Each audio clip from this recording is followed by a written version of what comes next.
You stream, I stream, we all stream. This is MacVoices. This edition of MacVoices is supported by you, our viewers and listeners, through our Patreon and PayPal sponsorship options. To learn more, visit macvoices.com/support. Welcome to MacVoices. This is a talk of the Apple community, and this is MacVoices Live on YouTube and Facebook. I'm Chuck Joyner, and I'm happy to welcome you to our live show for this Tuesday. We do this every Tuesday, 8 p.m. Eastern, 5 p.m. Pacific. We'd love to have you join us in the on Facebook on our Facebook page in the chat room, or on YouTube at youtube.com/MacVoicesTV. That is our YouTube channel. We already have a couple people in the YouTube chat room waiting for the Facebook chat room to fill up. For the entertaining part. Yes, for the entertaining part. Well, we're entertaining top to bottom. So let's go around the room first, and we'll introduce everybody, and then we'll tell you what we're going to be talking about tonight. So, taking the screen as I always do, Mr. David Ginsburg always seems to get here first. David, good for you. Thanks for being here. I appreciate. Thanks. I'm glad to be here, and gonna have some fun tonight. Thanks. Definitely. Beside or below him, depending on how you look at it, Mr. Frank Petrie, playing with the light. Frank, Welcome. Good to see you. Yeah, well, good to see you guys. Thanks for having me. Hello, everybody in YouTube land. Yeah. Okay. Beside him, with a new camera and a new look, Mr. Guy Serle. Guy, hello. Welcome. Thank you. It's good to be here. I'm so sorry I missed it last week. Well, those things happen. Happen. Myself and all my equipment was out of sorts. So, it happens. I'm sure good at that. I am. In that order. It seems to be a regular thing. It is. Mr. Jeff Gamet is here from Denver, where mountain lions and steel rain apparently occur on a regular basis. You would not believe what falls from the sky here. Yeah, apparently not. But I tell you, it's really great if you want to start a side business selling surplus airplane parts, because they literally fall from the sky. Well, as long as they're not falling on you, or at least not during the show, we're happy. Donnie Darko. Yeah. Actually, that would explain a lot. It would. It really would. Are there giant bunnies anywhere near your house? Oh, crap. Whether or not they're named Harvey is completely beside the point. I have a feeling this episode is going to end for me in a very different way than I anticipated. I know it's already started out in a very different way than I anticipated, so that would only seem right. Last but absolutely not least, holding up the bottom corner of my screen, Mr. Jim Ray. Jim, welcome back. Hi, guys. No power problems this week? No power problems. Didn't have any further problems since then. And I guess Texas is on the mend too. Well, that's great. A lot of people out there, we all feel for them, because there've been all kind of crazy things happening, it seems. Weather, seriously, the airplane thing in Denver, it's just nuts out there. So everybody, please be safe and keep your heads down.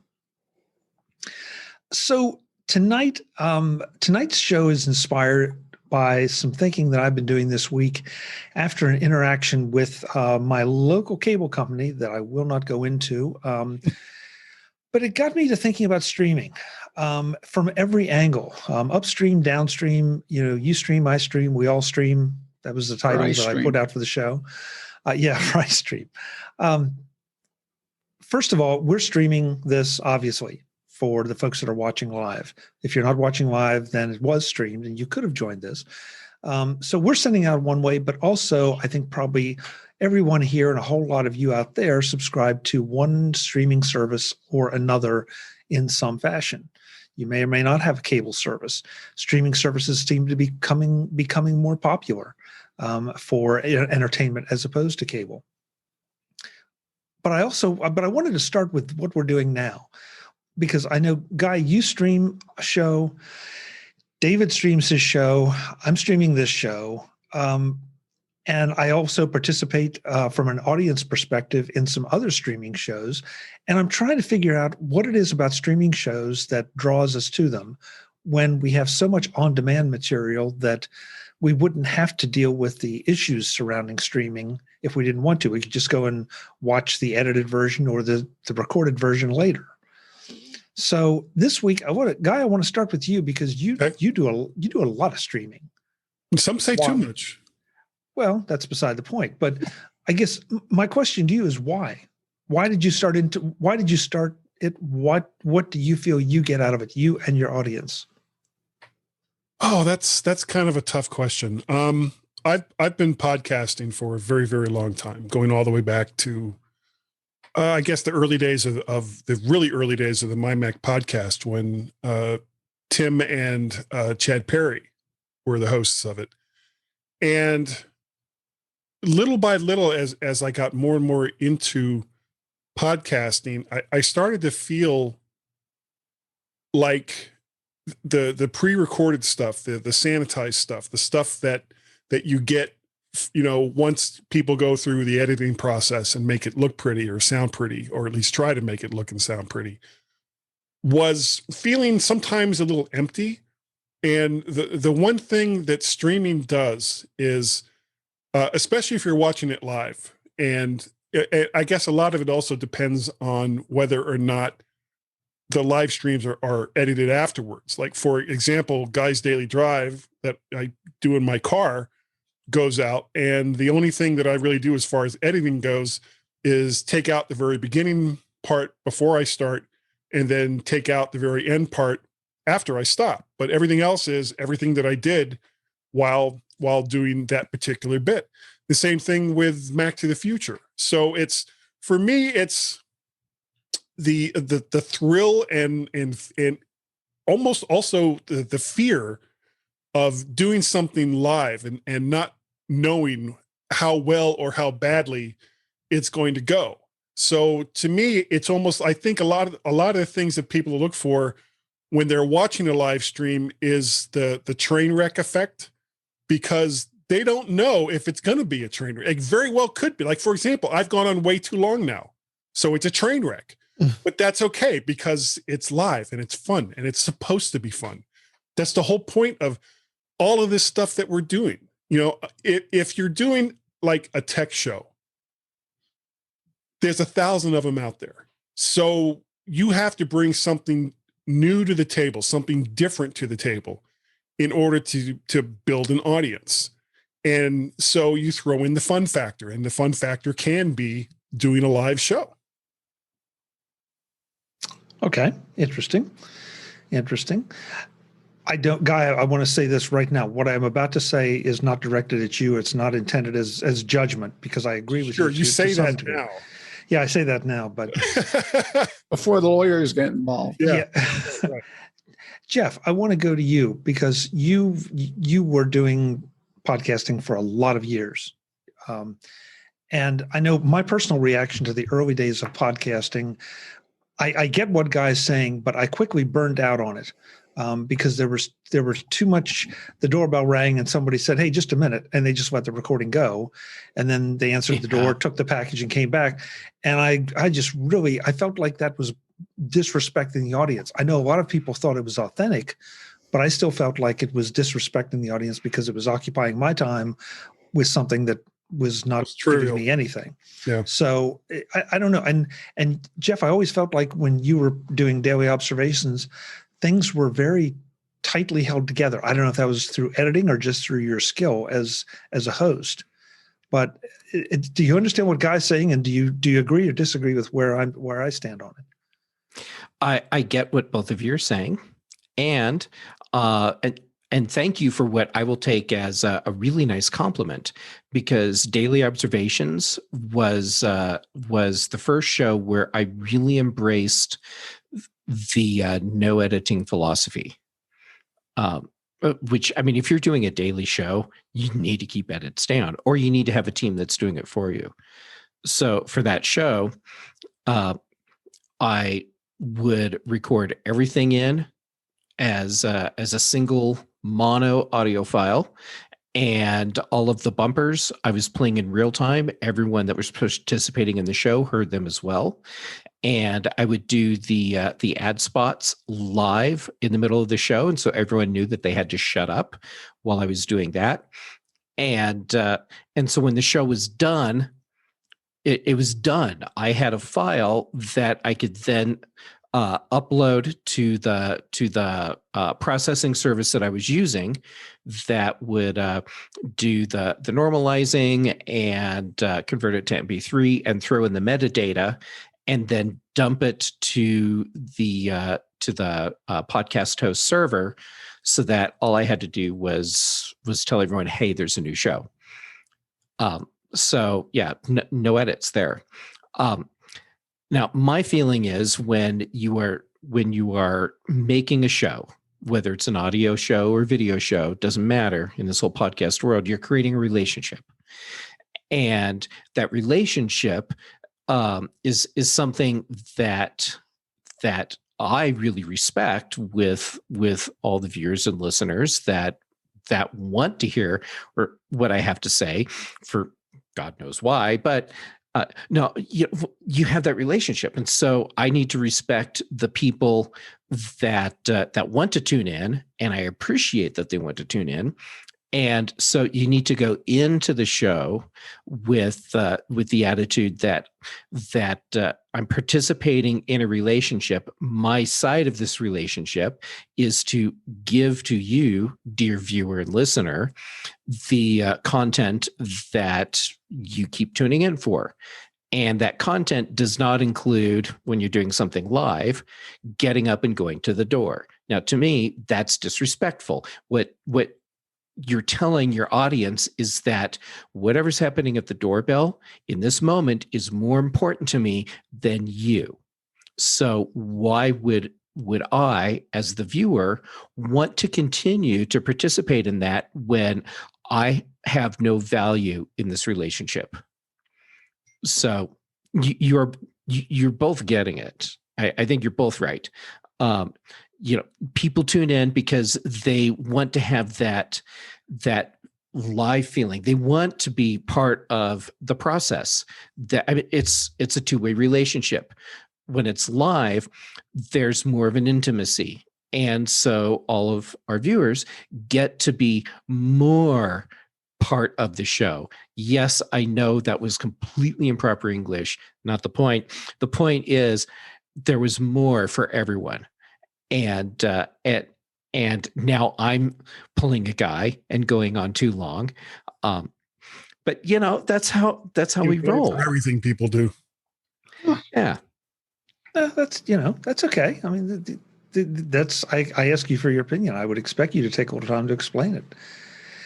David, you stream your show. You just had me as a guest on last week. We had a great time. But you decided to start streaming your show as well as recording it and releasing it as a podcast.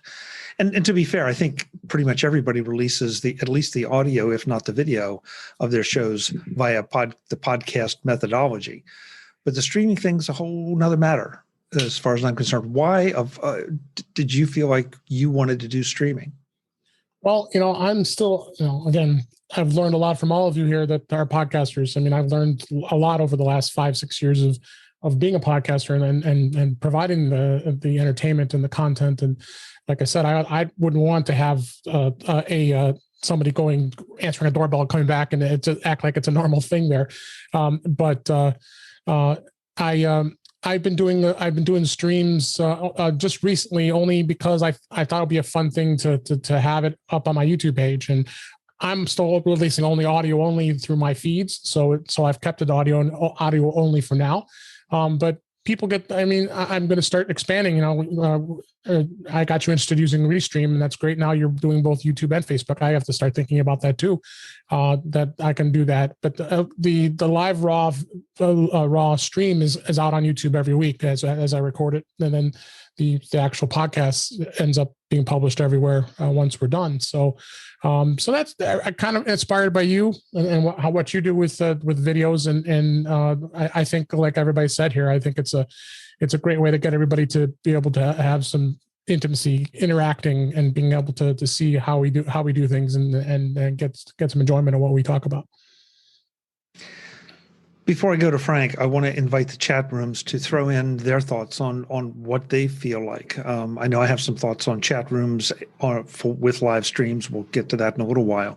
But folks, if you have thoughts, ideas, comments, please throw them in. Frank, I don't think you stream anything right now, but do you? I mean, you show up here on a pretty regular, pretty consistent basis. Is it just for the camaraderie? Do you think the streaming aspect of it is important? It's the camaraderie and the streaming aspect. Years ago, when everybody started podcasting, nobody realizes, but I used to do a recorded podcast. But when everybody went to covering Macs, I knew I didn't have the chops to match you guys. So I did a variety show. And then I get a hold of people like Chris Breen, Dennis Sellers, and them. And I'd have them do 5 minutes. I said, just do anything. Just don't do it about computers. Just do whatever you've ever wanted to do. I think the live stream aspect is one, you get a better sense of the personality of the person that's talking. I know somebody was mentioning the aspect of, there's a dance, you're dancing on a razor's edge. It's sort of like the people that go to car races, and they won't admit it, but they're going to see if there's a pileup.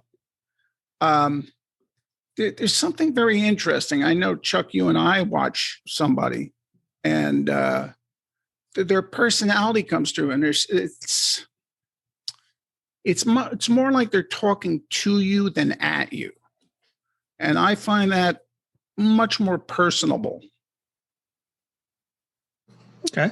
That's fair. That's fair. I think some of it depends on the show and the format of the show. But some people can pull it off, some people can't. But in general, like the group we have here, I think pretty much are open and are not real like we're adhering to the rules and we have to hit the time mark and Yeah. Oh yeah. I mean, that's just, in my opinion, it's one of the challenges of the live show. If you're edited, you can control the length of it. Here, I mean, we started pretty much on time tonight, maybe about a minute late. But we've had shows here that have gone on. I ended up splitting them into 3 of the released shows because the discussions were so vibrant. Everybody had something to say. The content was still good that you don't want to cut it off. So, Jim Ray, you don't have a podcast, but you let me know that you have done some streaming from an instructional standpoint, which is yet another aspect of streaming that we haven't even touched on. Well, it's kind of similar because it's conveying information, which, some things are purely educational. Like I've seen that there's a guy in Canada I've seen that just walks around with a camera and, does it live, and and apparently people donate him money. It's interesting. You can see like these things pop up and, oh, somebody gave me $25. Yay. I'm like, why are they doing that? But yeah, I think, I don't know about the train wreck. I'm sure there's some aspect of that, but I think there is definitely the participation, aspect. People like to participate. And, that's one thing, the first time I did an online class was in 2015. So pretty early. And, I made it, and we have customers all over the world. We had this, and these are paid classes. People are paying quite a bit of money, but I made it clear that, we were going to do the live class, but also tape it, and it'd be available on demand any time. And I was kind of figuring that most people in this DVR age would just want to consume it at their own pace. And in fact, I was worried that there wouldn't be any live audience at all, and I'd be talking to a void. And that has never turned out to be the case when I've done these classes.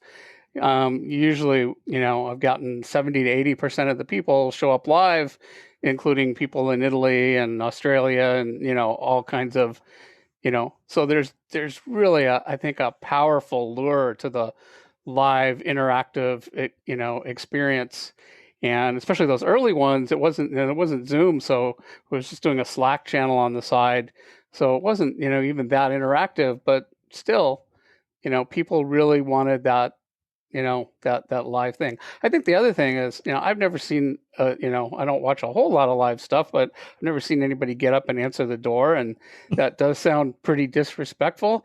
But on the other hand, it's also, I think, it's a reflection of, when you mentioned the streaming, that was the topic tonight, that I thought that, this is really a reflection that, we just have so much bandwidth now, that, it's essentially infinite. And so the value of the content, can decline to the point where, somebody can go answer the door and, maybe I don't want to watch it, but, it costs basically nothing. And so maybe, for some people, the audience isn't worth anything. And, and there probably are some people that think it's cool that I get to see so-and-so go, answer the door. I don't, if they think that, oh, I'm so much part of the family that, I think there's probably, some cases where, I don't have time to watch that, but, maybe there are people that do think that's good. Yeah, I know what you mean, and this is where I feel like things have evolved from where we started, at least with podcasting, because I feel like now you don't have that same. This is going to become the metaphor for the whole show, but that whole the doorbell is ringing, let me go to the door, kind of thing in the middle. That if that happens, I mean, if it happens here live, if I have to go to the door, it's going to be edited out. But I also would have to think that there's some kind of serious emergency at the door for me not just to ignore it. So, I mean, even television news. If there's an earthquake, Kent Schottnick, went under the desk. So it depends on what the level of what's that, and that's part of the excitement of live TV. It always has been, right? We're live from whatever the event of airplane parts are falling from the sky. Yeah. Yeah. Timely example. Remember as well that the price of admission, not just the bandwidth has become relatively inexpensive, but the cost of equipment has become relatively expensive. True. If you look at, for example, before we started the show tonight, I thought my lighting was horrible, and it was, and did a couple of things. I made it look a little bit better, but these particular lights would have cost hundreds, if not thousands of dollars 20 years ago. This camera that I bought for $400 on eBay, along with an $80 lens, would have been thousands of dollars, not even 10 years ago. So, and we have microphones, we have professional grade audio equipment, we have computers that are capable of running 10 to 15 tracks of audio and video and do it without blinking an eye. And it doesn't cost an arm and a leg. Apple's new M1 Mac Mini, for example, $699 for the base model is more than good enough to go and get the free version of DaVinci Resolve and start editing video. So, not only has the bandwidth become cheaper, the price of admission for hosting, especially video, if you're hosting it through YouTube, is nothing, and the equipment and gear that you need in order to record quality audio and video has come down to the point where anyone could do it. You just have to have the will and the resolve to do it. Yeah, good point. Brian in the YouTube chat room says, I enjoy live streams when I can make it. It adds more to the conversation and connects us with the content we love. Always have a backup of enjoying the podcast if I can't make it live. And he also adds, yes, Frank, you put it well when in the live feed. I feel like I'm part of a live audience, and maybe that's what is needed more than ever these days, not being able to attend things live, conventions, that kind of thing. So, yeah, well, but it doesn't always work out that way either. Like, for example, the My Mac podcast that I do with Gaz, I don't think we could do that show live because we would lose a lot of the behind the scenes spontaneity that gets us in the mood to do the kind of show that we do. And you have to, when you're talking about, especially these days, when you're talking about comedy runs on a very, very thin line, and you have to be careful because you want to be funny, but you don't want to abuse or insult your audience. And so that's the line that you kind of run across when you're doing a more comedic type show, like what Gaz and I do with the My Mac podcast. Believe it or not, that used to be a very serious show. Not so much anymore, but it used to be.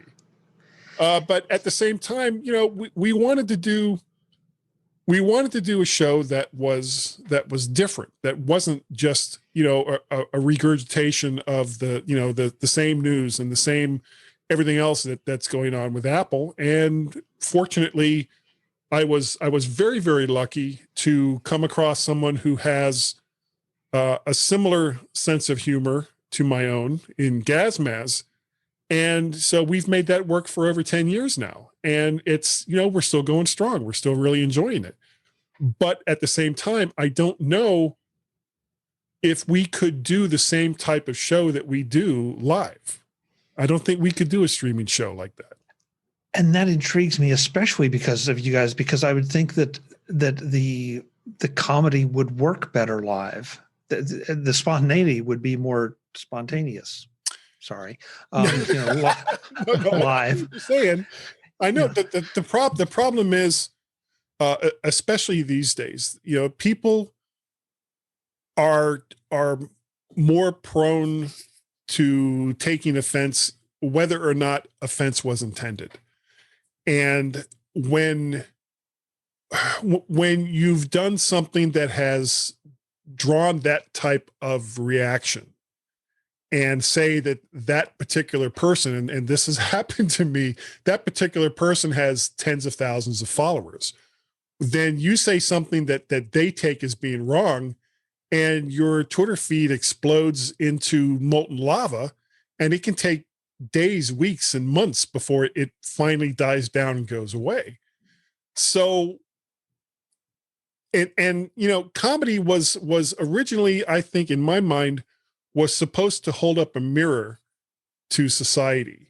And when you look at the more successful comedic shows from the past, All in the Family, the Jeffersons, shows along those lines, they weren't meant to be offensive, but they were meant to show, look, this is how this idiot behaves. You don't be this idiot, and do it in a way that's going to entertain at the same time, but not preach. And that can be very, very difficult. And I don't think we have shows like that anymore. I think what you're saying is you can be more adventurous when you've got a net, which the recording is a net. Yeah. If something doesn't work, you edit it out, and so you can push it, and then if it didn't work, just take it out. Well, and as another, that's a good point. The other example would be we don't curse on the My Mac podcast, and it slipped every once in a while, but for the most part, we wanted to be the kind of show that you could listen to in your car, which is where most people listen to podcasts like this, and not worry that your kids were in the back seat. So, we want to be funny, we want to be informative, we want to be entertaining. And at the same time, we don't want to piss off our audience. So, and it can be really, really hard to do that. And when you have, for lack of a better term, a personality like mine, you have to be able to draw it back every once in a while, to sit there and say, okay, I've taken this about as far as I possibly can. Now I have to stop, even though I don't want to. And then to do that, to draw back and not continuously, go on something that you should probably not go on about. I'm going to jump in for a second. Oh, okay. Guy, this is one of the things that makes you such a professional. And I'm being totally serious here. The fact that you know how far you can go with something, but you also know where the line is and where you need to stop, how close you can go to that line and stop. And that's not something a lot of people can do. So, I mean, high five to you. I've had a lot of practice at going past that line and going, oh crap, I went past the line. So it's but you have to That's find how out he where knows that line exactly is. where it is because he's been on both sides of it. I have. Hello, Kelly. So good to see you. Hi, guys. Yes, Kelly Guimont is here. I want to add one thing to that, and then Kelly, it's your turn. But I agree with you, Jeff, about Guy, and I would take it one step farther. That too many people don't even know there is a line. Forget where it is. They don't even know it exists. So they just go plowing ahead. And, and sometimes it gets worse than just being offended. I mean, I've said this before plenty of times. I'm offended by so many people being offended by everything. Stop. Yeah. I'm offended by you being offended. Stop it. But there are people that just go way over the edge. Kelly, welcome to the show. It's great to see you. I don't know. I know you do a lot of podcasts. Do you stream anything? Like live as we do it? Yeah. Heavens no. Okay, that's not true actually. It's sort of a mix because I do stuff over at the Incomparable, and when I do like an episode of the Incomparable, or what we call the Mothership show over there, those are generally live streamed, and they're live streamed to members. Like if you are a member, you get you can get access to the live feed, and then you can hear those things as they happen. So it's one of the perks that you get of being a member over there. And you also get to join the Slack, the member Slack, and which is a thing that a lot of places have now, where you get to hang out with like some of the folks that make the stuff that you consume. So like I'm in the Incomparable member Slack. And so I hang out there. And so when people want to talk to me about WandaVision or Westworld or other TV shows I love that start with the letter W, they can do so there. Like if they're members, they can listen to the show, and then they can go, bring me all their crazy theories and stuff. And, I heard you on the game show, and, when you got that answer wrong, like it was really entertainingly wrong. So, props to you for that or whatever. And, so I do some that's live, but most of the stuff that I do, thankfully, either I am not responsible for editing or there is no editing. So like Daily Observations is run and gun. Like as soon as we are done recording, I go feed it to the post processor and I create the show post, and that all goes out with no edits, unless someone swears. And then if someone swears, I go take that out. And then that's literally the only time there's ever an edit made, is because that show is not an explicit show. And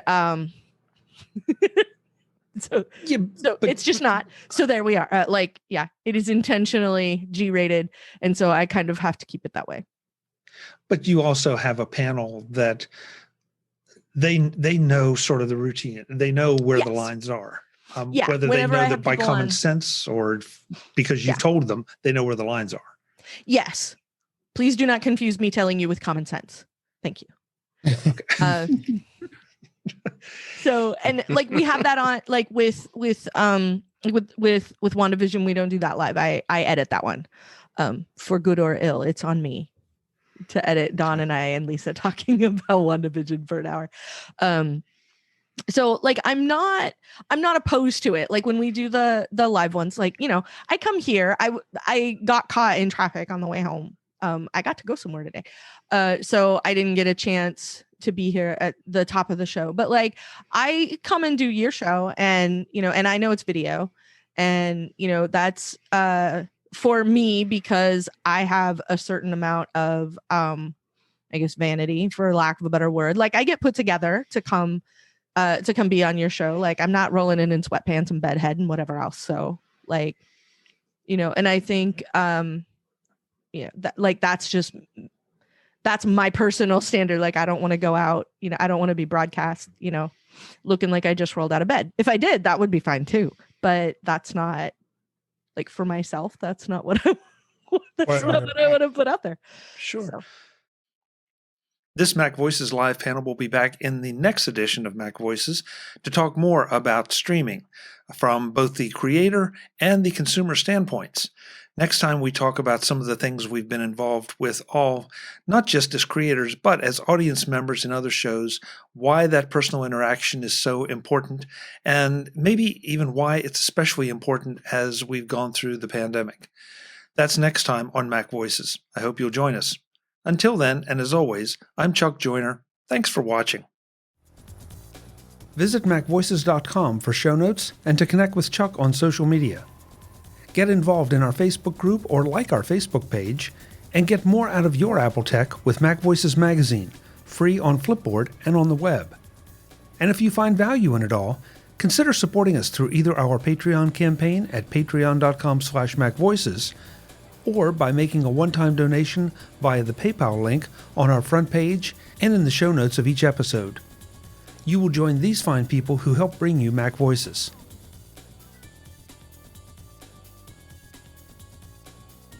Advertising handled by Backbeat Media at backbeatmedia.com. Bandwidth provided by CashFly at cashfly.com.